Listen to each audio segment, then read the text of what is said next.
related to this conversation around what it takes to be successful. Beer, alcohol, particularly in Pennsylvania, is highly regulated. Talk about some of the things that are top of mind for the association. Where is regulation headed? What would you like to see happen to make more more craft brewers successful? This is a much longer conversation. I think there's plenty of beer. We're in a tap room. There's a few things on our priority list this year. We're dealing with a state system that's really antiquated.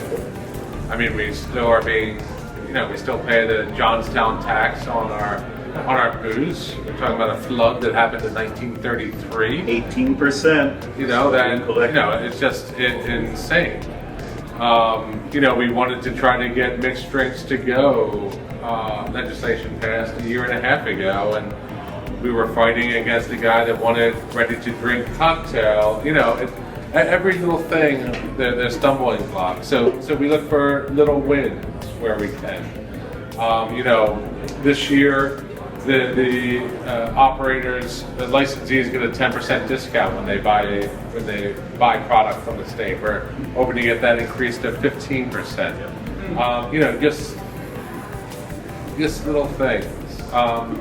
We were talking about Accor. We were talking about the price of liquor licenses. A liquor license in Philadelphia is currently about $180,000. Accor lives in Wayne, where the price is about $420,000.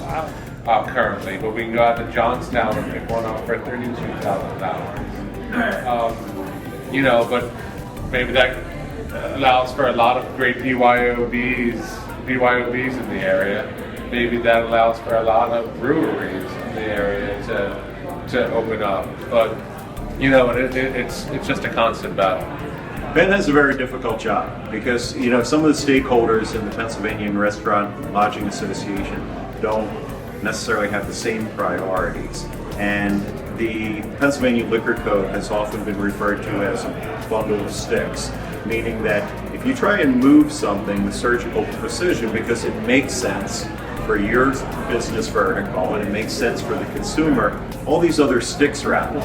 And all those other sticks are important to other people's businesses. So that's why change is really slow to occur.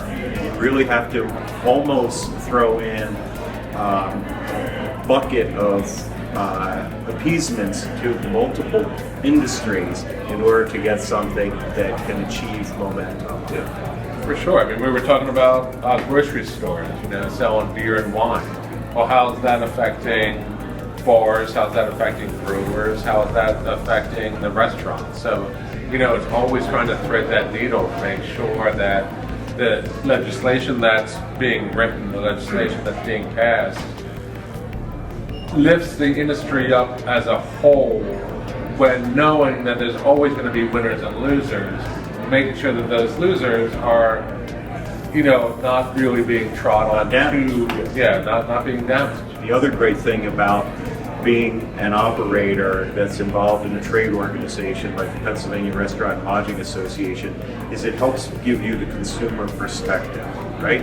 As businesses, you often look at what's most efficient, what's best for the business. That's your natural focus.